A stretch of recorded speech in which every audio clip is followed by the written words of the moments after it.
तो उत्तराखंड की भौगोलिक संरचना में जो 8वां जो भौगोलिक संरचना है वो है ट्रांस हिमालय।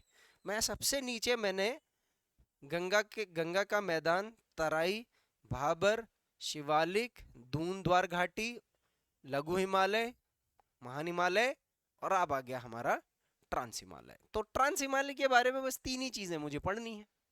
जैसे वहां देखा आपने शिवालिक, लघु, और उसमें 9-9 10-10 टॉपिक में मैंने तोड़ रखा था वो पूरा क्षेत्र। वहां पर 9-9 10-10 टॉपिक बना रखे थे मैंने। यहाँ कुछ नहीं है, एक तो स्थिति देखनी है कहाँ पर लोकेटेड है, कुछ इसकी विशेषता देखेंगे ट्रांस हिमालय की, और सारी विशेषता मैंने एक ही स्लाइड में डाल रखी है तो कोई ज्यादा उसमें है नहीं कुछ, और दर्रे देखेंगे और वो भी दर्रों का एक परिचय हो जाएगा यहाँ पर। आगे दर्रों के ऊपर पूरा एक टॉपिक है, मतलब कम से कम 2-3 दिन का क्लास लगेगा, आधा आधा घंटे का दर्रे का। हर एक दर्रे की विशेषता, कहाँ से कहाँ जाता है, कौन सी घाटी को जोड़ता है, किस जगह पर है, कौन सी नदी गुजरती, कई चीजें हैं, मतलब ऐतिहासिक कोई महत्व है या सामरिक महत्व है, राजनीतिक महत्व, आर्थिक महत्व, सब कुछ जुड़ रखा है। तो आप इस मैप में देखो, यहाँ पर ये जो बॉर्डर है ये वाला, ये यहां से यहां तक इतना क्षेत्र, ये जो ट्रांस हिमालय का है ये उत्तरकाशी वाला जिला है। तो जिले के हिसाब से मेरा ट्रांस हिमालय एक तो उत्तरकाशी ही हो गया। उसके बाद ये बॉर्डर आ रहा है चमोली जिले का, तो इतना क्षेत्र मेरा कौन सा जिला आ गया, चमोली जिला। और उसके बाद ये थोड़ा सा जो क्षेत्र जा रहा है ये क्षेत्र है पिथौरागढ़ का क्षेत्र। तो ट्रांस हिमालय बहुत कम है उत्तराखंड के अंदर, ज्यादा नहीं है। ट्रांस हिमालय का अधिकांश भाग जब आप हिमालय को भारत के संदर्भ में पढ़ते हैं तो वहां आपको ट्रांस हिमालय थोड़ा सा खुल के पढ़ना पड़ता है, क्योंकि भारत में ट्रांस हिमालय का अधिकांश भाग कहां पर है, लद्दाख के अंतर्गत है। पहले हम जम्मू कश्मीर बोलते थे, लेकिन अब जब से नया मैप आया है जम्मू कश्मीर और लद्दाख का, तो अब वो सारा ट्रांस हिमालय वहां चला गया, लद्दाख में। अब आप काराकोरम श्रेणी देख लो, आप लद्दाख श्रेणी देख लो, ये सारी की सारी जो कैलाश श्रेणी होगी ये सब आपका उसी के अंदर है। दुनिया के परिप्रेक्ष्य में ट्रांस हिमालय का क्षेत्र जो है वो अगर मैं ऐसा मैप बनाऊं, और ये मैंने अगर जैसे मान लीजिए ट्रांस हिमालय हिमालय बनाया, तो ये हिमालय हो गया, ठीक है, शिवालिक हो गया, जैसे मान लीजिए लघु हिमालय हो गया, महान हिमालय हो गया, ट्रांस हिमालय। तो ट्रांस हिमालय का ज्यादातर क्षेत्र कहां पर आता है, तिब्बत में आता है। मैं यूं बोल सकता हूं कि मैं ऐसा कुछ बोल सकता हूं कि ये है हमारा हिमालय, ये है ट्रांस, और ये है तिब्बत का पठार। तो तिब्बत के पठार और हिमालय ये दो बड़ी बड़ी भौगोलिक संरचनाएं हैं, बड़ी बड़ी भौगोलिक संरचना। उसके बीच में जो पहाड़ शुरू है ये है आपका ट्रांस हिमालय। आपको पता है ट्रांस हिमालय की हाइट तिब्बत के पठार से कम है, तिब्बत का पठार ट्रांस हिमालय से भी ज्यादा ऊपर है। औसत हाइट 5000 मीटर है और इसकी औसत हाइट 2500 मीटर है। कैलाश श्रेणी जिसके ऊपर कैलाश पर्वत स्थित है वो ट्रांस हिमालय की सबसे ऊंची चोटी है, पर है वो तिब्बत के अंदर। आप समझ रहे हो बात को। तो ये क्षेत्र उत्तराखंड के अंदर कोई बहुत ज्यादा नहीं है, ये एक छोटा सा मैंने परिचय दिया है ट्रांस हिमालय का। हिमालय से पहले ये बन चुका था। ट्रांस हिमालय क्षेत्र की स्थिति के बारे में मेरे को, एक तो इसके ये महान हिमालय के उत्तर में है, और दूसरा हो गया लघु हिमालय के, अरे लघु हिमालय के मध्य में क्या लिख दिया मैंने, ये एक्चुअली यहाँ पर होना था ट्रांस हिमालय के उत्तर में और तिब्बत के पठार के दक्षिण में। ये थोड़े फैक्ट लिखते वक्त थोड़े से हो जाता है गड़बड़, हाथ कुछ लिख रहा होता है, देख कुछ और रहा होता हूँ। ठीक है, ये थोड़ा सा मुझे करेक्ट करना पड़ेगा ये पीडीएफ कल। तो महान हिमालय के उत्तर में है और तिब्बत के पठार के दक्षिण में है। इसका अधिकांश हिस्सा कहाँ पर है, तिब्बत में है, इसीलिए इसको क्या कहते हैं, तिब्बत हिमालय भी बोल देते हैं। क्या बोल देते हैं, तिब्बत हिमालय। उत्तराखंड में बहुत कम हिस्सा है इसका, अगर भारत के परिप्रेक्ष्य में सर्वाधिक हिस्सा देखें तो लद्दाख के अंतर्गत है। ये मैंने एक फैक्ट आपको बता दिया। उत्तराखंड में मुख्यतः 3 ही जिले में है, उत्तरकाशी, चमोली और पिथौरागढ़। तो महान हिमालय भी मुख्यतः इन्हीं 3 जिले में था, लेकिन महान हिमालय का कुछ अंश टिहरी, रुद्रप्रयाग और बागेश्वर में भी टच होता था, तो वो मैंने वहां पर आपको बताया था। है ना। इसका टिहरी रुद्र बागेश्वर रुद्रप्रयाग इधर से कोई लेना देना नहीं है। आप थोड़ा सा इधर अगर अपनी नजर घुमाओगे तो ये जो बॉर्डर वाला इलाका दिख रहा अब ये थोड़ा थोड़ा थोड़ा ऐसे, और यहाँ थोड़ा सा ज्यादा है ये इस तरफ, फिर उत्तरकाशी में थोड़ा सा कम है। तो अगर इसमें भी मैं जिले के हिसाब से देखूंगा तो चमोली में थोड़ा सा ये इसका क्षेत्रफल थोड़ा ज्यादा बन पड़ता है। ठीक है, तो एक तथ्य इसमें गड़बड़ हो रखा है, उसको ठीक कर दीजिएगा आप। अब इसकी विशेषता पे जाते हैं, लंबाई कितनी है, चौड़ाई कितनी है, साथ में तुलना करते रहेंगे। और आप लोग चाहो तो लास्ट में एक चार्ट खुद से बना सकते हो तुलना के लिए। आप जितने भी ये 3-4 हिमालय के क्षेत्र हैं, शिवालिक, लघु, महान और ट्रांस, इन सब में आप अपने हिसाब से एक तुलनात्मक चार्ट भी बना सकते हो। ठीक है, ये लिख लो फटाफट, उत्तरकाशी, चमोली और पिथौरागढ़। ठीक है, ट्रांस हिमालय क्षेत्र की विशेषताएं। अब ये मैप देखो आप जरा, तो यहाँ आपको ज्यादातर ट्रांस हिमालय क्षेत्र में या तो बर्फ दिख रही होगी। क्या दिख रहा है, जैसे मैंने बोला अगर ये ये एरिया है, क्या दिख रहा है आपको? हाँ, और वेरी गुड, बर्फ दिख रही है और मिट्टी दिख रही है। तो मिट्टी का मतलब ये क्या, यहाँ पर मिट्टी नहीं है, ये क्या है, एक तरीके से चट्टान है ज्यादातर। तो मिट्टी भी है ही ऑब्वियसली, होगी, ऐसी बात नहीं है, चट्टान दिख रही है।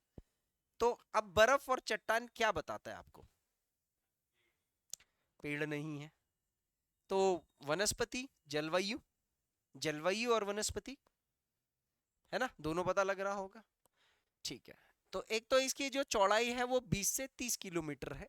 तो ये क्षेत्र चौड़ाई में महान हिमालय से भी कम है, क्योंकि महान हिमालय 25 से 30 किलोमीटर तक भी है, लघु हिमालय 70 से 100 किलोमीटर है। ठीक है ना, तो महान हिमालय से थोड़ा सा कम है। और ऊंचाई इसकी महान हिमालय से ज्यादा है या कम है बताओ? और लघु हिमालय से उससे भी कम है। ठीक है, तो 2500 मीटर से 3500 मीटर, यानी पहाड़ों की बहुत ज्यादा हाइट नहीं है। देखो अभी मैं उत्तराखंड से तिब्बत जाता हूं, जाते हैं लोग, जाते थे लोग, मूल रूप से भोटिया जनजाति के लोग। भोटिया जनजाति के लोगों के बारे में कल मैंने थोड़ा उदाहरण दिया था ना। तो जाड़ जनजाति के लोग, उप जनजाति भोटिया जो की जो उप जनजाति, वो किधर को रहती हो? नेलांग उत्तरकाशी। ठीक है, और मारछा, माणा, माणा नीति भी उनका लिंक है, मगर नीति नीति के लिए फिर आप क्या लगा सकते हो? तोलचा, तोलचा।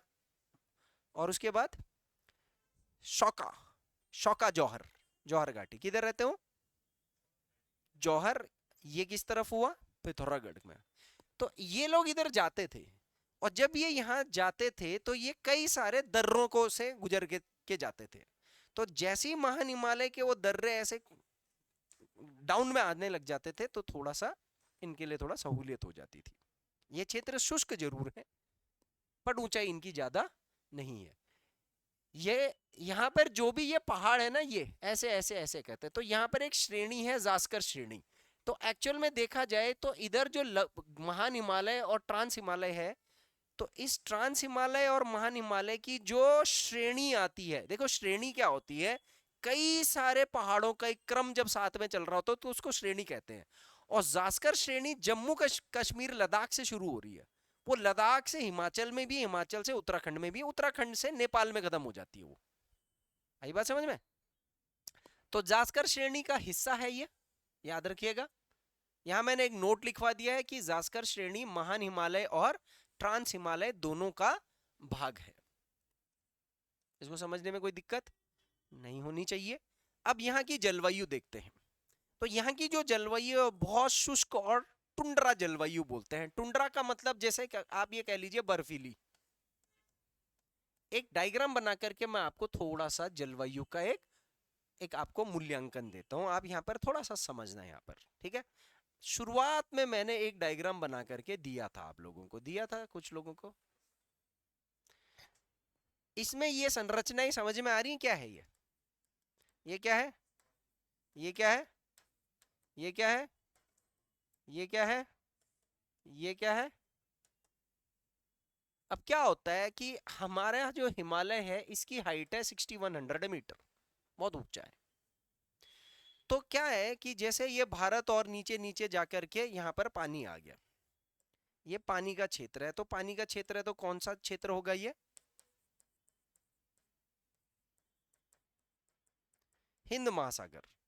अब गर्मियों में चाहे हिंद महासागर से दक्षिण पश्चिमी मानसून पवने आए, ये पवने आएंगी तो ये अपने साथ आर्द्रता लाएंगे तो ज्यादा से ज्यादा यहां तक जाती है और उसके बाद लौट जाती है, ये इसको पार नहीं कर पाती। गर्मी की बात है ये कौन से महीने की बात बता रहा हूं मैं? ग्रीष्म। और शीतकाल में क्या होता है, ऐसे करके शीतकाल में भी हवाएं आती हैं ऐसे। तो जो शीतकाल में हवाएं आती हैं उन हवाओं को कहते हैं वेस्टर्न डिस्टर्बेंस, यानी कि पश्चिमी विक्षोभ। तो पश्चिमी विक्षोभ भी यहाँ पर कुछ आर्द्रता लेकर के आता है, वो वर्षा के साथ साथ हिमपात करता है, ठीक है। और जो दक्षिण पश्चिमी मानसून पवनें होती हैं ये वर्षा ज्यादा करता है, हिमपात सिर्फ महान हिमालय में करेगा थोड़ा बहुत, ऊपर ऊपर वो भी। अब दोनों हमारी आर्द्र पवनें यहां इसको पार करके या तो नहीं जा पाती या बहुत कम जा पाती है। चलो मैंने बोला कुछ गलती से यहां पहुंच भी गई और इसके पास थोड़ा मॉइस्चर है, पानी की बूंदें हैं, तो इधर से जो हमारा उत्तर है वो उधर देखो आप यहाँ पर इस मैप पे, यहाँ से देखो गर्मी में यहाँ की हवा ऐसे जा रही है, हिमालय ब्लॉक कर देता है। सर्दी में भूमध्य की इधर आती है, हिमालय ब्लॉक कर देता है। लेकिन साल भर यहां से ठंडी हवा ऐसे चल रही होती है, ये पूरे साल भर ऐसी चलती रहती है ऐसे। तो ये जो हवा आती है, सॉरी, इन हवाओं को कहते हैं, इन हवाओं को क्या कहते हैं? उत्तरी हवाएं। और क्योंकि भाई साहब ये रसिया से शुरू हो रही है, यहाँ स्थल है, तो बीच में कोई जलखंड तो पड़ ही नहीं रहा ना। देख लो रशिया से इधर इंडिया आते आते कोई जलखंड पड़ रहा है? तो भैया ये आर्द्रता कहां से लाएगा? नहीं लाएगा ना। तो ये तो सूखी ठंडी हवा आ रही है। अब ये जो सूखी ठंडी आ रही है ये इन बादलों को भी थोड़ा बहुत जो आएगा सूखा कर देगा, थोड़ा बहुत बारिश होगी इधर कर, यहाँ कुछ खास नहीं होती है। ये इलाका और ठंडा और घातक, बर्फ पड़ गई तो पड़ी रहेगी, ठीक है। इधर का जलवायु समझ में आया? उत्तरी किसके कारण है ये जलवायु शुष्क? ये शुष्क एवं टुंड्रा जो जलवायु है वो उत्तरी हवाओं के कारण है। किस हवाओं के कारण? हाँ लिख लेना इसमें, नहीं तो जलवायु का आगे पूरा चैप्टर आएगा, वहां पर भी मैं आपको ये एक्सप्लेन करूंगा।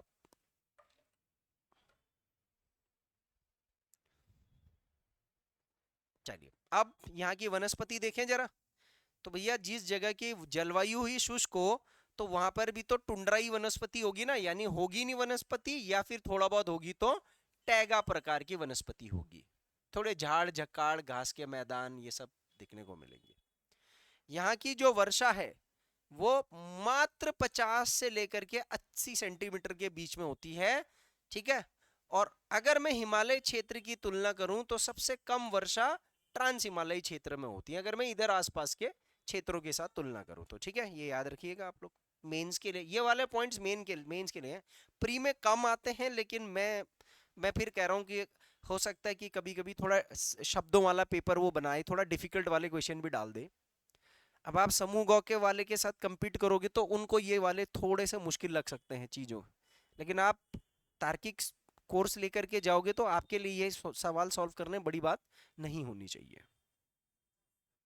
जास्कर श्रेणी है, श्रेणी का नाम पर्वत श्रेणी। तो क्या है कि जैसे जैसे आप श्रेणियाँ क्या होती है, जैसे ये मैंने बोला हिमालय तो यहाँ से ऐसे यहाँ से यहाँ तक जा रहा है, ये तो कश्मीर से लेकर के इधर जा रहा है। तो जास्कर श्रेणी क्या होती है कि कुछ पहाड़ होते हैं जो एक के साथ एक जुड़े हुए होते हैं और एक काल क्रम में बने होंगे, मतलब इधर के पहाड़ जो बने होंगे जास्कर वाले वो एक साथ एक ही समय में बन रहे होंगे। जैसे ये मैंने बोला जास्कर वाला है, ये लद्दाख वाला श्रेणी है, तो ये वाले सारे पहाड़ एक बार में बन रहे होंगे। तो श्रेणियां क्या होती हैं? खूब सारे पहाड़ जब एक साथ जुड़ जाते हैं और एक ही काल क्रम में बने हुए होते हैं, जैसे मतलब इन सारे पहाड़ों को लगा होगा जैसे 100 करोड़ साल, ऐसी इन पहाड़ों को भी लगा होगा अलग से 100 करोड़ साल बनने, तो ये श्रेणियां होती हैं। ये याद रख लीजिए, ठीक है। एक डायग्राम मैंने और बता करके आपको समझाया है। अब ट्रांस हिमालय क्षेत्र के कुछ मुख्य दर्रे होते हैं। अब देखो ये दर्रे भी ना, देखो कोर्स बनाने वाले कुछ भी बना देते हैं, दरअसल हम इन दर्रों को पढ़ते हैं महान हिमालय में। एक्चुअल ये दर्रे हैं महान हिमालय के, पर ट्रांस हिमालय के साथ ये दर्रे क्या करते हैं, लिंक करते हैं, जुड़ते हैं। तो इसलिए इन दर्रों को हम ट्रांस हिमालय क्षेत्र में भी लगा देते हैं। तो कोई गलत बात नहीं है, लगा लो, कोई दिक्कत नहीं है। तो एक किसी उसमें मेरे को ये पिक्चर मैट में मिला था, मैंने ज्यादा इस पे मेहनत नहीं करी, यही है मैं वो है। लेकिन जब मैं दर्रे पढ़ाऊंगा ना, तो मैं खुद हाथ से इससे ज्यादा दर्रे बना करके आपको मैप पे दिखाऊंगा। अभी तो परिचय चल रहा है। तो दो चार दर्रे यहाँ पर जो हैं ये ध्यान दीजिएगा। अधिकांश दर्रे महान हिमालय और ट्रांस हिमालय के मध्य मार्ग स्थापित करते हैं, अतः दोनों क्षेत्रों में ये दर्रे माने जाते हैं।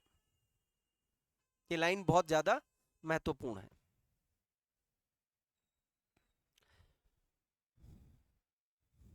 तो यहाँ पर कुछ दर्रे हैं, जैसे लिपुलेख दर्रा, दारमा दर्रा, किंगरी बिंगरी दर्रा, शलशला दर्रा, चोरहोती दर्रा, माणा दर्रा, नीति दर्रा, मुलिंगला दर्रा, थांगला दर्रा।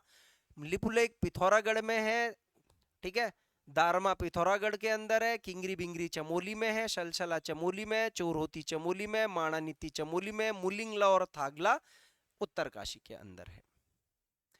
आप यहाँ पर मैप पर भी देख सकते हो, ये है थांगला इस तरफ उत्तरकाशी में।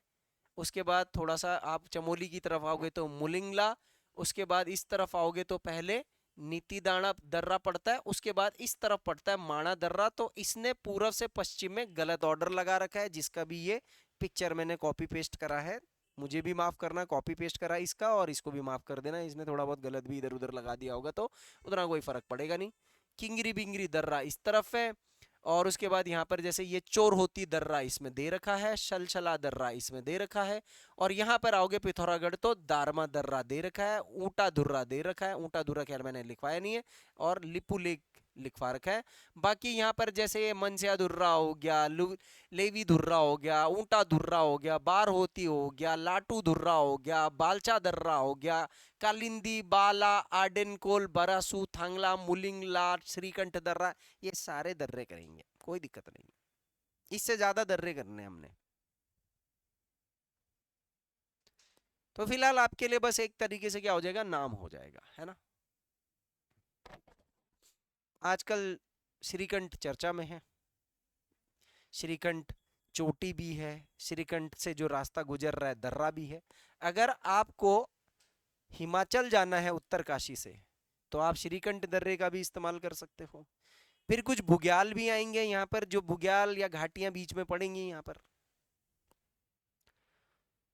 तो दर्रे बस नाम याद रखिएगा। लिपुलेख दर्रा अभी परिचय के तौर पर भारत, नेपाल और चीन, तीन देशों के मध्य, चीन तिब्बत यानी कि तिराहा बनाता है। आप लिपुलेख से नेपाल भी जा सकते हो और चीन भी जा सकते हो। कैलाश मानसरोवर की यात्रा हमारी जो है वो मूल रूप से नजदीक कहाँ से पड़ती है, लिपुलेख से। विवादित दर्रा है, आपको पता ही है, लेकिन अभी इसका कंट्रोल राजनीतिक रूप से हमारे पास है। नेपाल अपनी तरफ दिखाने की कोशिश कर रहा है। ये वही जगह है जहां से आपकी काली नदी का उद्गम भी होता है, काला पानी क्षेत्र। ये है काला पानी क्षेत्र, ये वाला। और सर आप दारमा दर्रा, तो दारमा घाटी, किंगरी बिंगरी, शलशला, चोरहोती, माणा, यहाँ से भी आप नीति, ये कैलाश मानसरोवर जाते हो, नीति माणा दोनों जगह से जाते हो, ये भी बहुत कॉमन है। मुलिंगला, थागला और आपका मुंसिया दुर्रा। तो कुछ इंडियन ज्योग्राफी जब पढ़ते हैं हम लोग, इंडिया के जब हम लगाते हैं ना दर्रे, तो उसमें भी इनमें से कुछ कुछ के नाम वहां पर भी आते हैं।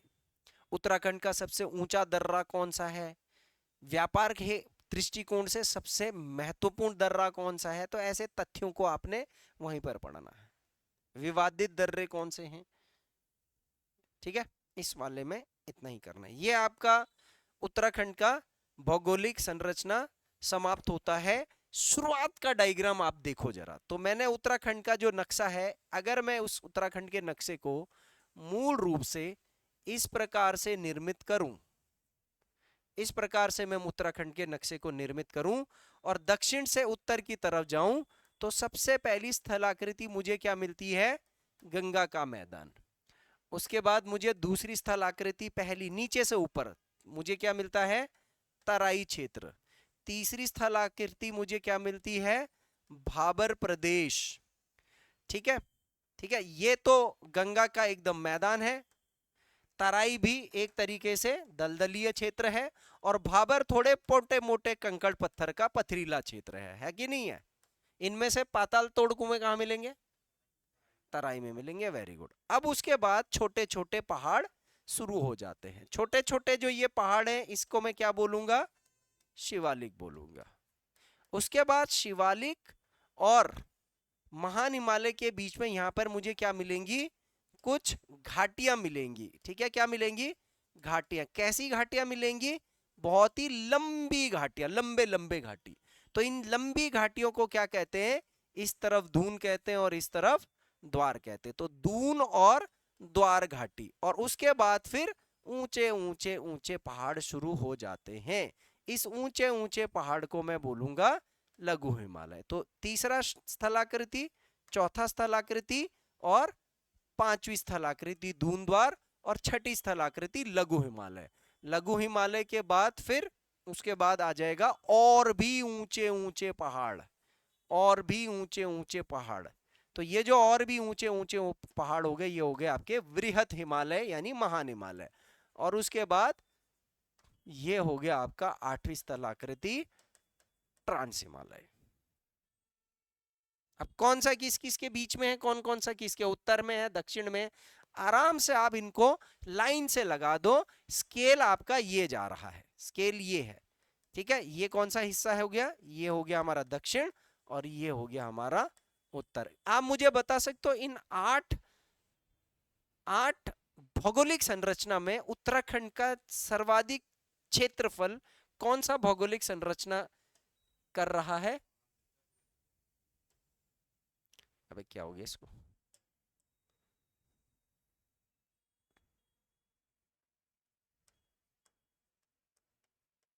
लघु के अंदर सर्वाधिक क्षेत्र है। अरे भाई मैंने बताया ना। अरे यार ये एक बात बताओ, यहाँ इसकी चौड़ाई 70 से 100 किलोमीटर है, इसकी चौड़ाई 30 किलोमीटर है, इसकी चौड़ाई उत्तराखंड में तो 5 किलोमीटर है। वो तो मैंने ट्रांस हिमालय का पूरा बताया है चौड़ाई, वो पूरे उसके हिसाब से। उत्तराखंड में तो मुश्किल से मुश्किल 5 से 7 किलोमीटर ऐसे मिलेगा यहाँ पर। आप समझ रहे हो मेरी बात को? और जो दून घाटी और द्वार घाटी है, ये आपकी लगभग 30 से 35 किलोमीटर तक भी है, कहीं कहीं पर चौड़ाई कहीं ज्यादा है कहीं कम है। उसके बाद जो आपका शिवालिक वाला क्षेत्र आता है, ये 15 से 20 किलोमीटर का इसका चौड़ाई है ना? ये इतना है। तराई क्षेत्र भी आपकी जो चौड़ाई आएगी वही 30-40 किलोमीटर तक। तराई तो खाली यही यही है ना। तराई तो इधर है भी नहीं ना, तराई तो सिर्फ उधम सिंह नगर में है। गंगा का मैदान सिर्फ हरिद्वार में है, तराई सिर्फ उधम सिंह नगर में। भाबर क्षेत्र आपको ज्यादातर आपको उत्तरकाशी में मिलेगा, देहरादून में मिलेगा, थोड़ा पौड़ी में मिलेगा, थोड़ा आपको नैनीताल में मिलेगा, और थोड़ा सा आपको यहाँ पर भी मिलेगा उधम सिंह नगर। भाबर इस तरफ ज्यादा है, इधर आते आते कम हो जाता है, तो वो चौड़ाई भी मैंने बताई थी। लेकिन शिवालिक भी इस तरफ ज्यादा है, इधर आते आते थोड़ा सा कम हो जाएगा। तराई इस तरफ ज्यादा है, इस तरफ आते आते कम हो जाता है। ये सारी संरचनाएं और ये सारे तथ्य मैंने बताए हैं, ये आपको याद रखने पड़ेंगे। नदियां कौन से क्षेत्र में विलुप्त होती है? कहां पर होती है? सबसे उपजाऊ क्षेत्र कौन सा होगा उत्तराखंड की दृष्टिकोण से? तराई क्षेत्र होगा, क्योंकि वैसे तो गंगा का मैदान भी उपजाऊ है सबसे, लेकिन गंगा का मैदान है ही कितना हमारे पास। तो हमारे पास सबसे उपजाऊ क्षेत्र कौन सा बचा? तराई ही तो बचा है। उत्तराखंड में सर्वाधिक जनसंख्या किस तरफ रहती होगी? लघु हिमालय में। लघु हिमालय में किस प्रकार की कृषि तकनीक का उपयोग किया जाता है? सीढ़ी नुमा खेती का, है ना? हिमालय में अधिक वर्षा कौन सी वाली ढाल पे होती है, दक्षिणी या उत्तरी? तो यहां ज्यादा होगी, यहां ज्यादा होगी, यहां ज्यादा, जो दक्षिणी ढाल है। शिवालिक के कॉन्सेप्ट में थोड़ा सा उल्टा है। शिवालिक के दक्षिणी से ज्यादा उसकी उत्तरी ढाल में होती है, क्योंकि वहां पर बादल फंस जाता है ना शिवालिक और लघु के बीच में, घाटियों के बीच में। बाकी सब जगह आप दक्षिणी ढाल में वर्षा अधिक लगाओगे। तो ये कुछ तथ्य हैं, जो कुछ तो आगे भी पढ़ने हैं सर, हर टॉपिक को विस्तार से जब इनका नंबर आएगा। फिलहाल के लिए इस टॉपिक में इतना ही करते हैं।